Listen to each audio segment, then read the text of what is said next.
Hi there, I'm Andrea Koppel, and it's time for coffee, the podcast where you get to hear firsthand what the jobs and careers that interest you the most are really like. Hey there, Java junkies. Hope you had a fantastic Thanksgiving with your family, or maybe you enjoyed a Friendsgiving instead.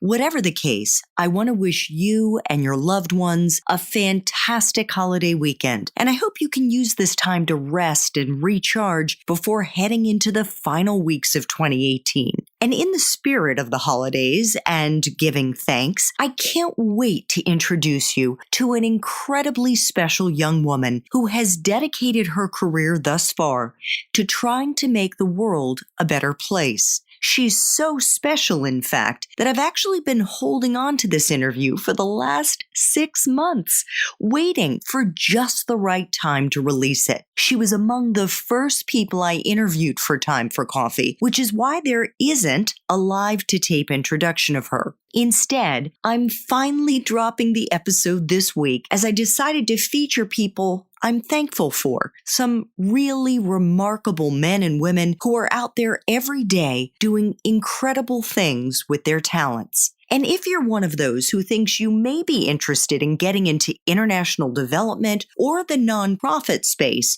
then this is the episode for you. But before I introduce you to Rena Greifinger, I want to make sure you've signed up for the Java Junkies Journal. That's our weekly newsletter that comes out on Mondays, giving you an overview of the episodes we're going to be dropping that week. Just head over to the Time for Coffee website at time4coffee.org, and it's right there on the homepage. And while you're there, I invite you to scroll down a little bit to check out the dozens and dozens of other episodes of T4C with the dozens of amazing professionals in so many different career tracks. And they're all organized by career, so you can search for them based on the professions that most interest you. Now, my friends, please grab your mug and take a chug of your favorite caffeinated brew, because it's time for another caffeinated career conversation. And my wonderful guest today is Rena Greifinger, who leads Maverick Next, an initiative of Population Services International, or PSI. Rena brings 15 years of experience leading programs to advance the sexual and reproductive health of girls and young people around the world. As PSI's Global Youth and Girls Advisor, she led the organization's work in design thinking and private sector approaches to adolescent health. Prior to PSI, Rena started Next Steps One Love Project, an award-winning program that builds leadership, life skills, and mentoring support for young people living with HIV in the U.S.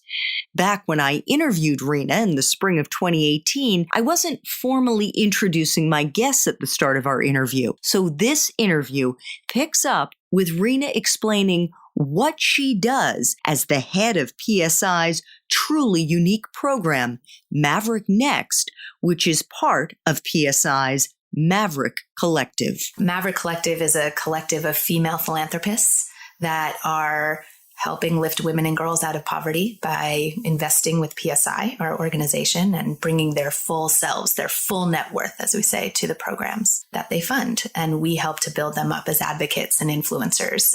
We're co-chaired by Melinda Gates and the Crown Princess of Norway, and it's led by my boss, Kate Roberts. So we've got a really stacked bench, if you will, behind us. The program I'm building, and I'm building it from scratch, I'm pretty new in the role, is to design what I'm calling a philanthropy accelerator for the next generation emerging leader in philanthropy, the young women who are now coming into their wealth, who are passionate about women and girls and about really learning how to become an effective steward of their resources over the course of their lives. And so we're designing a fellowship where they will join the Maverick Collective, give their money collectively, collaboratively to a program that PSI implements, and then go through a 2-year learning journey on what it means to be a bold and creative advocate for change. So when you say they give their money collectively, is there a cohort that they're a part of, and then together they kind of pull their resources? I was thinking, there are hundreds of thousands or millions of dollars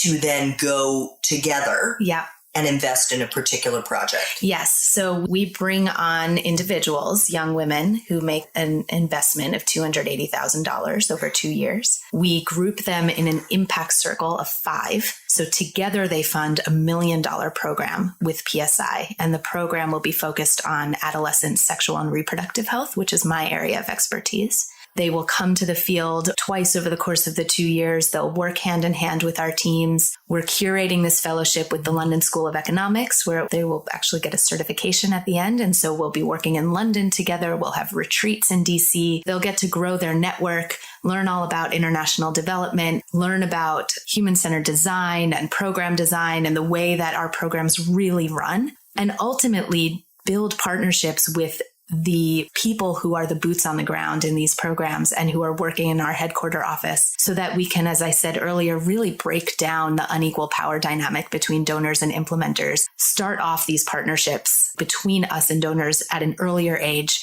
and allow them to really experience the work up close. How unusual is this? I don't think I've ever heard of a program. First of all, I've never heard of one called a fellowship before. Yeah, it's really the first of its kind. There are philanthropy education programs out there, but they're not tied to the direct project work. So these guys get to invest in a project and then use that project as their learning tool throughout the 2-year fellowship. And that's what makes it really unique. And of course, being backed by the Gates Foundation, who's funding the startup of this, and PSI, they get this incredible, as I said, kind of this stacked bench behind them to help them really kickstart their life of purpose with the hope that they will go on to just be stronger, bolder, more effective philanthropists over the course of their lives. So when you break down the functions of your job, you are designing, building, and leading a program. Yes. So whatever this $1 million goes into, and I'm guessing are there multiple $1 million programs? Yes. Okay. You're a technical advisor for these projects and you're a major donor fundraiser. Yes. How did you hone the skills that got you to this point? Do you feel, first of all, that you are entirely 100% competent in all 3? You said that you're more of a technical, wonky gal there. Do you feel like this is pushing you out of your comfort zone? Absolutely. Absolutely. I mean, I'm very impressed. I'm feeling the anxiety just when you repeat back to me what my job is. Yeah, I'm completely out of my comfort zone, which at times is some of the most, what invigorates me so much about it. And other moments is when I feel like this is going to be an epic failure and I should just start looking for another job right now. So believe me, the emotions are all over the place all the time. But I think all of it is what kind of keeps the fire under my bum, to keep me going. I don't have, and I'm very transparent about this in the world that I'm working in now, I don't have a lot of experience as a fundraiser. And the philanthropy space is fairly new for me. I am learning so much as I go. And actually, I'm finding that because I'm so curious and such a novice in the space of philanthropy, I'm like eating up every bit of information that I can get, with gusto. I'm reading research reports. I'm listening to podcasts about philanthropy. I'm doing a ton of just direct insight gathering with philanthropists themselves, with the people that work in the philanthropy space. I'm like a sponge at the moment. And it's actually really exciting to be in that role, to be learning something again, pretty much from scratch. I'm so lucky to have a salary and a support team that allows me to do that. But it is a little bit like being back in school or just taking on a whole new role in the world. And I'm enjoying it a lot. I have a public health background. I can talk more about that later, but the fundraising space is new and I'm learning every single day. You mentioned you feel like you're a sponge and you're back in school. When you went to the University of Michigan, first of all, what was your major? English literature. Did you know what you were going to do with it at the time? Did you have some thoughts? I had some thoughts. I majored in English, I'll say, because I loved to write and I loved to read and write. And I just thought if I get to read and write and get graded for it, I'll probably do pretty well. And I did. I had some idea of what I wanted to do. My parents both work in public health, which is pretty unusual. Most people have not even heard of public health, really. And I was told over and over again growing up that I could do well by doing good, and that a life was successful when it had purpose. A successful life was a life of purpose. And so I was really told and guided and advised by my family to find my purpose, or find a purpose that I could get excited about, and to follow it. And again, had the support from them that the money would come, and the structure and job structure around it would come, but first go out and find what's important to me. So during college, while I was reading Moby Dick and writing essays, which I enjoyed, but it wasn't my passion, I took the opportunity to study abroad in Cape Town, South Africa, which was a little bit against the grain at the time. I mean, most of my friends were going to Europe, and I really wanted to, first of all, go somewhere beautiful, and Cape Town is incredibly beautiful. And I wanted to learn how to surf, which I never did. Oh, you're kidding. But I had the dream of being like this total surfer girl. But I also was really interested in the AIDS epidemic. My father, working in prisons at the time, was an AIDS expert and kind of talked a lot about the epidemic at home. And it resonated with me for one reason or another. And I thought, why don't I go to the heart of it? So even during college, I certainly had an inkling that this was an issue that I wanted to see up close and learn more about and possibly work in. It wasn't until I went and had that experience and got involved in my first real activist pursuits that I got hooked and realized that this actually was my purpose and something I wanted to follow. But I certainly at least had the inkling about it because I decided to go. So what was the program that you were a part of when you were in Cape Town? The University of Michigan didn't have a direct program, but I went through another university, and usually with study abroad, honestly, don't remember exactly, but with study abroad, you can find a university program in almost any city in the world, and then transfer your credits from that university over to yours so that you can keep up with your studies. So I studied at the University of Cape Town, and I lived with a big group of students from all over the world and had one of the most transformative experiences of my life. I was not only studying, I was volunteering in a township with HIV positive families, and I was working with the South African Red Cross, where they did support groups every week for these families. I didn't speak the local language, so I couldn't contribute very much. So I ended up just playing with the children, kind of looking after the children while their parents were in the support group. And,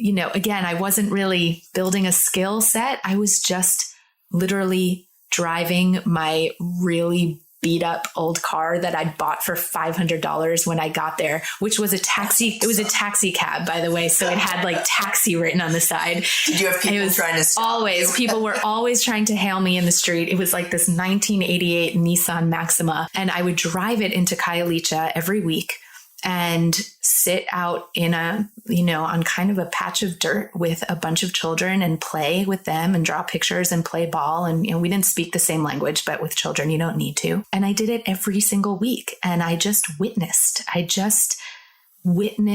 life in this township. I sat in these support group meetings, even though I didn't understand what was being said. And it was amazing. I just had a very, very impactful experience. And at the time, there was no HIV drugs in South Africa at this time. So this was 2003. People were dying left and right. And there was a lot of activism there to try and get universal access to treatment in the country. And so I started to go to protests and rallies. So the first time I'd ever been to a protest in my life was in Cape Town. And I remember, marching through the streets of Cape Town, kind of surrounded by people, mostly who, look nothing like me and come from extremely different backgrounds than I do. And if you ever get to go to a protest in South Africa, probably most parts of Africa, I really encourage it, because in South Africa, they don't yell and scream, they sing.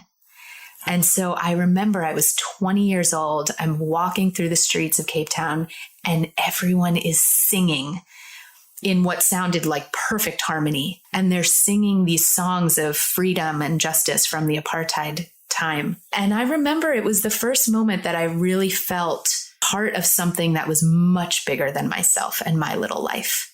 And it was that moment, I can really pinpoint it, when I truly realized that there was this activist within, and that this was something that I wanted to try to, this feeling I wanted to have of being part of something bigger as much as I possibly could. And from that moment on, I went to like every protest I could find in Cape Town that semester. You know, we were protesting the Iraq War, we were protesting. And I remember calling my mom and telling her that I was going to get arrested for civil disobedience.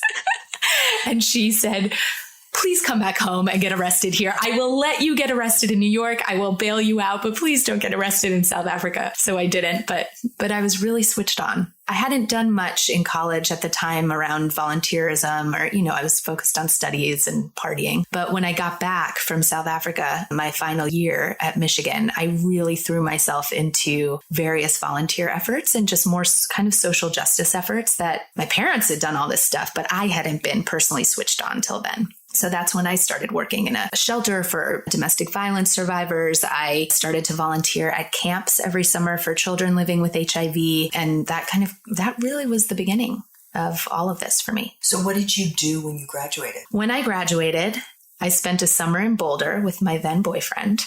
And then I was ready for an adventure. I had a little money and savings, and I was not ready to just get a job. And I didn't really know what I wanted to do. And I wanted to keep exploring the world. I mean, going to South Africa really, really turned me on to travel. I was totally bitten by the travel bug. I went to Buenos Aires. And honestly, it was like all on a whim. I knew I wanted to be in a Spanish speaking country because I'd taken Spanish throughout school and I wanted to improve my Spanish skills. And I knew that could help me in life. I found a program where you take Spanish classes and live with a family for a month or so to get that immersive experience. And I thought, okay, that feels like a soft landing. So I signed up and I went and met my now husband 3 days in. And we could talk about that later. Oh my God. But really just kind of started to get involved in the community in Buenos Aires that I was in. I found a volunteer position with a home for orphans and was volunteering and learning Spanish and traveling and hanging out and partying. I mean, people always ask me, I'm happy to be very transparent. I was having the time of my life. The skills I was building were the more kind of inherent, like I can travel on my own. I can live independently. I was building resilience and grit and resourcefulness and communication skills. None of this would go on a typical resume. So you moved to London and you get a job working for Body and Soul. What's that? Okay, that didn't happen right away, though. Oh, it didn't? No. So when I went to London to follow this guy, and same guy from Argentina, same guy I married, so nothing too surprising there. But when I got to London, I didn't have a job yet. Again, I was kind of like, I'm following my heart. I'm going to go and see about this guy, and I'll figure out the job thing later. I admit it was at a time where it was a little easier to get work permits cross country, which I know is a lot harder to do now. So I had that. That was lucky. But when I got to London, I got a job working in a pub where I could just earn some money because that was a bit easier to do then too. And I started really putting myself out there to find at least a place where I could start volunteering in this space that I was interested in, which I was still really interested in HIV and young people. I applied for 1 million jobs in London with various NGOs, got like almost no callbacks. I mean, nobody was interested, mostly because I was foreign and they would have to get me a work permit, but also I was young and completely inexperienced. I worked with the couple networks I had. It wasn't much. I think I had a family friend who lived in London, who knew a few people, who put me in touch with a few people. And I realized very early on the power of networking and of, being very persistent, not annoying, but persistent in following up with people that I'm introduced to, because you never know who can open up doors for you. I found Body and Soul, this charity there that works with teens living with HIV. And I must have called them every single day for 3 weeks, asking if I could just come in and volunteer. When you say you must have called them every single day, like you would just say, hi. I called them on the telephone. Rena, yes. I'm calling again. I'm really serious. I want to work for you for free. Yes.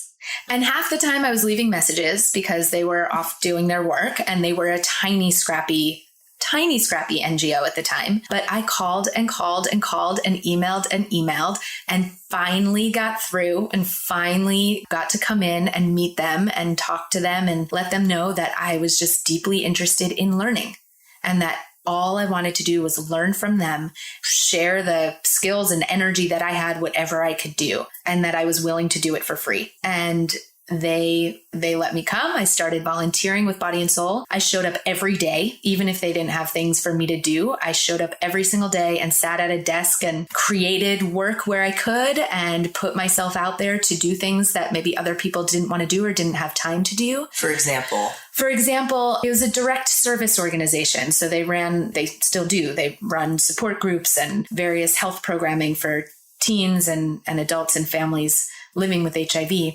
And other at-risk youth. They didn't have time to do like advocacy work, to go to the politicians, the kind of local level politicians, and do the kind of the grinding grunt work of just trying to get in front of politicians and go to stakeholder meetings and advocate for the needs of our population. It just wasn't for a scrappy direct service organization, not what they could do. So I said, I'll go, not knowing a thing about advocacy or a thing about UK advocacy for that matter. But I was a body that we could at least put in the room at these meetings. So I started to go around to all of these like local government meetings and coalition meetings, and then moved my way up to the all parliamentary group on AIDS and just kind of represented Body and Soul, learned a ton, started to build a little reputation among these folks because I would ask a lot of questions and provoke a little bit. And soon enough, Body and Soul offered me a work visa and offered me a salaried position. And we went through all the paperwork, and I got to then come on as the policy and advocacy advisor for the organization. So you didn't have to bartend anymore? I did not. Even though I have to say that was also a very important experience, I thought, in learning about a new culture, is go and work behind a bar and talk to people all day. Absolutely. Oh, yeah. It was fantastic. That was really my first real job, was at Body and Soul. And I stayed for another 2 years. I did the volunteer thing for about a year, stayed another almost 2 years on, and did a bit of everything. Because when you work for a small, more community-based organization, no matter where you are in the world, no matter what job you come in with, you end up getting to do everything and really, I really hate this term, but punch above your weight. You get to take on roles and challenges that just would not be available to you in a larger organization. So do you actually advise people to go the local community NGO route if you're interested in exploring this field? I do. And I do that for a few reasons. And of course, this was my journey. And so I can only speak from my own success and experience with it. But joining Body and Soul, first of all, as I said, you take on roles that are just far more senior and challenging, but you are the only one there to do it. And so you do it. And you cannot tell you how much you learn by just diving in and doing it. And of course, messing up, but the growth is exponential. But secondly, when you work with a community-based organization, particularly if you're interested in public health or international development, getting to work directly with the end user, the consumer, the beneficiary, whatever you call them, getting to work directly with them day to day, getting to work directly with the people who are your boots on the ground. And I'm talking about, in this case, social workers, case managers, nurses, the people that are doing the really day-to-day, very hard work with the people that we're trying to serve. It's those people that I think I've learned the most from in terms of then taking it as I've grown in seniority and pulled away from the direct consumer day-to-day work. It's that I have held on to and that I revisit as I make decisions about programs and as I you can kind of hear their voices. I can hear their voices. Yeah. It helps me keep them at the center of what we do rather than ourselves. I think it's just invaluable to be able to work directly with communities and with the community influencers around those people, whether you're doing it right here in the US in your own backyard or in some far-flung place. But the only way that you can be a great politician, a great activist, a great NGO leader, whoever, is to have been there kind of in the trenches doing the work. How did you make the decision about getting your master's in public health? I always knew that I wanted to get a master's, and it became pretty clear to me while I was at Body and Soul that to really advance or to do something else I probably should go back and get that degree. And not so much because it looks good on paper, although admittedly, it really absolutely helps in this world now, but also because I knew that I was a bit flying by the seat of my pants in that job. And again, it was great, unbelievable experience, but I realized I needed to really understand the theories and the evidence base and the frameworks behind the work that we were doing. And that if I wanted to take my career to the next level, I needed to get that grounding. There's like a fine line between fake it until you make it. Yeah. And then like you can continue down that route. But it must have given you so much more confidence after you got your master's. Definitely. Two things I would say. One is I thought it was invaluable for me to have the work experience before getting the master's. And oftentimes I'm asked by college grads whether they should go directly into a master's program or not. My master's program actually required 2 years of work experience before coming in. And I usually advise get that work experience. And if you can, get that real on the ground, in the trenches, community-based work experience. So if you're going into my field. So you can put it in perspective so that you have something to apply all of that theory to, so that it doesn't feel so hypothetical. Because sometimes when you go into a school setting and you're reading case studies and talking theories, it feels hypothetical, which is okay, as long as you've got something to ground it in that's real. And that's what I did. And I went to a wonderful university that is very focused on research and evidence and theory. And I chose that actually, rather than having a degree program that was more practice-based, because I knew I'd get the practice by doing it. And we should say you went to Harvard, which is obviously one of the top schools that you can go to for this. Was it the experience that you hoped it would be? Yes. I'm sure there were things I would change about it. Of course, nothing is perfect. I went to Harvard for a few reasons, and trust me, it wasn't just because it's a great name, although of course it helps, especially when you're working in an international field where it is internationally recognized. But honestly, what I knew that I would get at Harvard, what everybody had told me, was that you get this incredible network of peers and professors, but more your peers who you are learning with and working on projects with every single day, and who will all go out into the world, and many of whom will do very incredible, very important things. And building that network when you're young and in a learning environment is amazing and has absolutely benefited me. I also really did get a very deep understanding of behavioral theory, which has helped me a lot in terms of how I design programs for people, and in research, and in really understanding the power and importance of research and how to use research to design programs. I'm not a researcher, although I've worked on research, but it wasn't the path I wanted to take, but I needed to be able to really appreciate it and understand it. So you stayed in Boston after you graduated, after you got your master's, and you worked for the Harvard School of Public Health. Why did you choose that path? So actually, I'm going to take one step back, because these two experiences are combined. While I was doing my master's, I decided to spend a summer in Geneva interning at the World Health Organization. And I only was able to do that because it sounds very impressive, doesn't it? I'm impressed.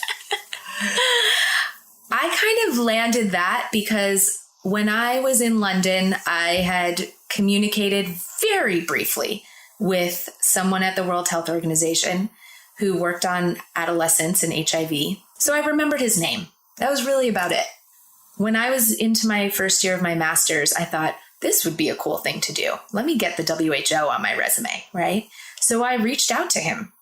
He barely knew me. I mean, we'd traded one email while I was in London. But I reached out to him and I said, I'm really interested in an internship. Do you have anything going on this summer that I could take part in? And he said, as a matter of fact, I do. I want to do a qualitative report on the psychosocial needs of adolescents living with HIV. Why don't you come and run it with me? I, again, very privileged. I was not getting paid for this internship. I paid my own way. Living in Geneva is pretty expensive. I lived in very, very modest student housing for 2 months. But I just kind of got myself this position at WHO for the summer and was working for a guy who was way too busy to actually work on this report with me. So it was really all me. And that was also like a really nice moment to be challenged with something that I'd never done before and to just dive in and do it. So I conducted a global qualitative study and wrote a really nice report on, how we need to create leadership programs for young people living with HIV. And here are the different ways we need to listen to young people. And, I had beautiful recommendations, as a nice WHO report does. And I finished that report, got it published in a journal, and then thought, oh my God, this is going to sit on the shelf and nobody's going to pay attention to it, because isn't that what happens with most of these? And I really wanted to see if those recommendations that I had made actually worked in real life. So I went back to Boston and I said, I'm gonna try this with some local organizations here. And I started to talk to organizations in Boston that work with teens living with HIV, found that there wasn't a lot out there for them. In terms of support, in terms of that there wasn't a lot just for these teens, these youth, that they... Oh, I see. Yeah, there was a void. There was a void in programming, and that there wasn't an opportunity for them to come together and really learn about how to transition to adulthood living with this disease and how to take care of themselves and navigate the complex world of being a teenager, young adult in general, right? Sex, school, relationships, family, income, and then on top of it, having this, very serious illness that is completely stigmatized and which most of them are living in total silence about. So I did a ton of networking in my first few months back. I used that report as my kind of leverage, like, hey, I published this report. I have these really strong recommendations for what we can do. Let's get together and put it in action. And I fundraised. And how the heck did you do that? Oh my God. Just a lot of blood, sweat, and tears that year. So I found a fiduciary sponsor at the Boston Medical Center who kind of allowed me to fundraise within their structure. So I didn't have to start a new NGO. And what I was raising money for was a 1-week conference for young people living with HIV. And I wrote like 1,000 grant applications, barely, I think, one of which came through. I mean, I remember crying my eyes out when my first grant application that I ever wrote was denied. And now I think back on like the thousands that I've written and have been rejected since. And it's like, wow, I'm really glad I stopped taking each one so personally, or I would be like a total mess. But I wrote tons of grant applications. I did a lot of individual, networking with individuals. I went to the State Department of Health over and over asking for money, and finally was able to cobble together, family, friends, some state money, a little grant money, some wonderful individual support, cobble together what I think was about $30,000 at the time to run this 1-week program. And we brought young people in to design the program. And I found this amazing organization, Next Step, to help me run the program. And we ran this incredible week-long conference for teens living with HIV. And I thought in that, in the moment, I thought, great, like we've done it. Mission accomplished. I even got an award for it at school upon graduation. And then it was like, oh, wait, the teens keep asking, what about next year? Right? Oh, and what about the rest of the year? And oh, this isn't just a one-off program. And so anyway, to cut a long story short, the program is called the One Love Project. And the organization Next Step that I had hired to kind of help me run the 1-week conference, actually, we negotiated together and they took on the One Love Project as a continuous program of their organization. And it is, to this day, we're, 9 years later, One Love Project is still going strong at Next Step. I am now on the board of Next Step, and it is a year-round program for teens living with HIV. Can I just say, going back to how we began this conversation and your very humbly and candidly sharing your trepidation about your current role with Maverick Next. Holy cow, you've done this. You are a Maverick. Oh, thank you. Thank you. At times I do lean back on that and I say, I've done this. I have built something before. I've scraped something together and turned it into something amazing. And hey, you can do a lot with $30,000. You can do a lot with $1,000, which is a really different perspective. And it's actually a very great perspective to have, having literally given blood, sweat, and tears to get a $5,000 grant. Having that experience as I go into now my work where I'm trying to raise millions of dollars for a $700 million organization, I am so glad that I've been on the other end of the spectrum because I know the value of a dollar for the type of work that we do. I still have moments every single day where I think this is going to be an epic failure. I can't, or that I'm like a total imposter, or that I'm still faking it. But you have to lean on your experience and the people around you. Would you describe yourself as an extrovert? Yes.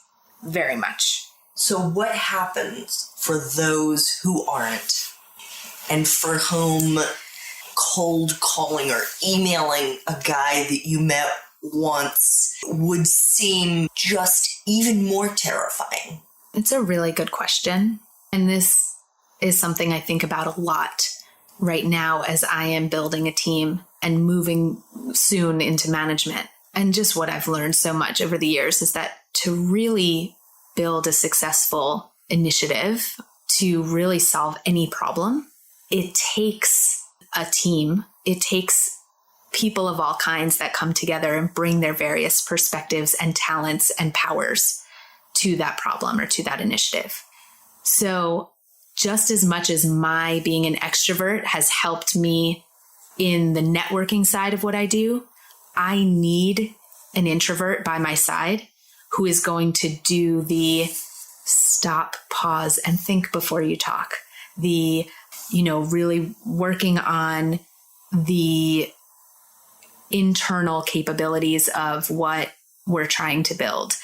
I think if you are an introvert and it is not your superpower to be out there networking and schmoozing, find a really strong partner whose it is and work together. Because none of us can do this on our own. I mean, none of my accomplishments have happened on my own. It just took me a while to realize that I could be more intentional about who I chose as my partners. And it's not always just people like you, but really people who fill the gaps that you have in terms of whether it's your talent, skill set, or your personality type. So I would say if you are an extrovert, go find an introvert. If you are, an incredible researcher, statistician, then go find yourself a program designer and implementer. It takes all of us to do it. So partner up. Now, you have done work both domestically, like the work that you did in London, mm-hmm. and obviously now you're working and in Boston, mm-hmm. of course. And now, you work for PSI, which is doing international development. What do you tell young people who come to you and say, like, which direction should I go in? I guess what I say is I don't think it matters. When I was working in Boston and coming out of school and even moving to DC, I was desperate to stay in the domestic space. I had no interest working internationally anymore. And I thought, I've got to solve the problems at home. How can I even be thinking about other countries if I'm not solving the problem at home first? And for one reason or another, that didn't happen. And I got the job with PSI because before Maverick Collective, I was at PSI for 5 years as our global youth and girls advisor. So I've been at PSI 6 years now. I'm the first to admit that I was reluctantly took that job with PSI because I so badly thought I wanted to work domestically. And then I realized pretty quickly, and what helped me even say yes to the job was, look at just the job that I get to do. And look at the people that I get to work with. And it actually doesn't matter that I'm working internationally versus domestically. These are global problems that take global solutions, and our world is not actually siloed that way anymore. And what was most important to me was what I got to do day to day and the types of people and the people that I got to work around. And it suddenly just didn't matter anymore. Sure, my life was a bit different. I was traveling more internationally, which has its high points and its lows. And that is a life choice that you need to make, and it does affect your life. But I also realized that working for a big NGO that works internationally would have probably very similar challenges as working with an NGO domestically when it comes to donors and bureaucracies and governments. And I don't actually think they're all very different. And I think if you can get a job that you like, that you're excited about, and to work with people you're excited about, it doesn't matter. And the skills and experiences are very transferable. Finally, what advice would you have wished that you could have given your younger self, especially when you were in college, that now you have the deeper wisdom that if only you could have had someone whisper it into your ear would have helped? I went to University of Michigan, which has always been known for sparking movements and activism. There's a lot of history of activism at that school.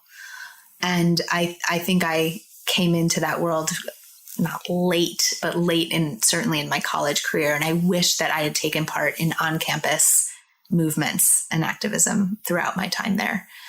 I think I missed some great opportunities to do that and to just get more involved in this kind of social movement side of what was happening. And college campuses are so amazing for that. And I think that we're seeing this incredible uptick in youth movements right now, obviously around gun violence, and the evolution of the women's movement is drawing more and more young people in, and not just college kids, high school kids. And for reasons that are tragic, but also this is what's so hopeful to me, is that young people are getting involved in activism a lot earlier in life. And I kind of wish I had, and taken advantage of the platform that universities bring to do that.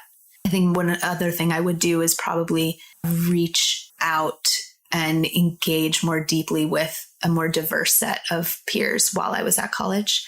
I think Michigan's a huge school, and sometimes actually at the bigger schools, you can find yourself to a much more tight-knit group of people that are like you. And that was very comfortable to me in my, late teens, early 20s. And if I could go back, I would tell myself to stretch much further and really befriend and engage with people who are not like me and did not come from the backgrounds that I came from. Because I know now, with the wisdom that I've built and the national conversation taking place about how important it is to do that and to really have true empathy and to really listen and to witness and to take part in the lives of people who don't have the same background as you is so incredibly important for your own personal development, but also for society. So I wish I'd done that more, because again, it was all right there in front of me. Thanks so much for listening to Time for Coffee, where the professionals in the jobs that most interest you always have time to grab coffee 24/7, no matter where you live. I have one quick favor to ask you. Remember to rate, review, and subscribe to Time for Coffee. Thanks so much.